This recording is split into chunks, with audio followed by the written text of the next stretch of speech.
Хүн амьдралынхаа туршид орон сууц худалдаа авах гэрээнд маш цөөхөн удаа оролцдог. За заавал худалдаж авахгүй байсан ч гэсэн орон сууц хөлсөлнө гэдэг бол нэлээд өндөр өртөгтэй ийм эрсдэлтэй хэлцэлд хамаардаг.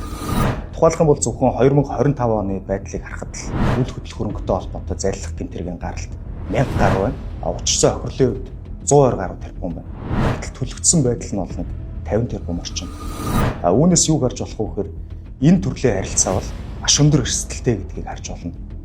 Тэгэхээр иргэд та бүхэн бол үүнээс сэргийлэхийн тулд дараах зүйлүүдийг зайлшгүй анхаарах шаардлагатай. Нэгдүгээр орон сууцнд амьдарч байгаа гэдэг бол тухайн орон сууцны өмчлөгч гэсэн үг биш ээ.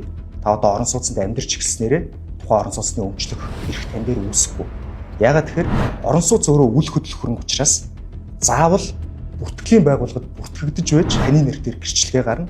Ингээд гэрчлэгээний үндсэн дээр өмчлөх эрх нь үүсдэг.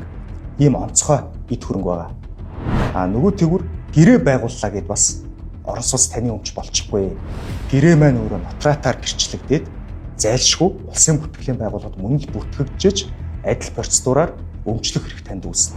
Тэгэхээр ерөнхийдөө би мөнгөө төлсөн боддоор ороод амьдарч байгаа энэ минийх гэдэг энэ ойлголт бол байж болохгүй гэсэн. Хоёрдугаарт бидний түрээслүүлэх гэж ярьж заншилсан орон сууц хөлслүүлэх харилцаан дээр бас нэг зүйлийг зайлшгүй анхаарах шаардлагатай.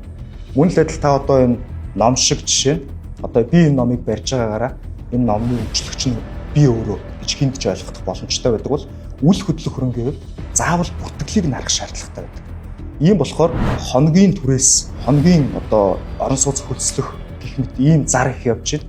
За энийг ашиглаад гэмт хэрэгтэн нэг өдрөөр тэр орон сууцыг хөлсөлчөөд танд дамжуулж түрээслэх бүр зарах ийм эрсдэлтэй нөхцөл байдал боддоор бий болж байна. Үүнээс сэргийлэхийн тулд та одоо энэ хүчин төгөлдөр мөрдөж байгаа хууль тогтоомж хийгээд зохицуултуудын хувьд өөрийгөө эрсдлээс сэргийлэх хамгийн баталгаатай арга бол ийм Mongolia платформыг ашиглаад яг газар дээр нь гол нь хүсэлтийг нь гаргуулад хамт шалгах.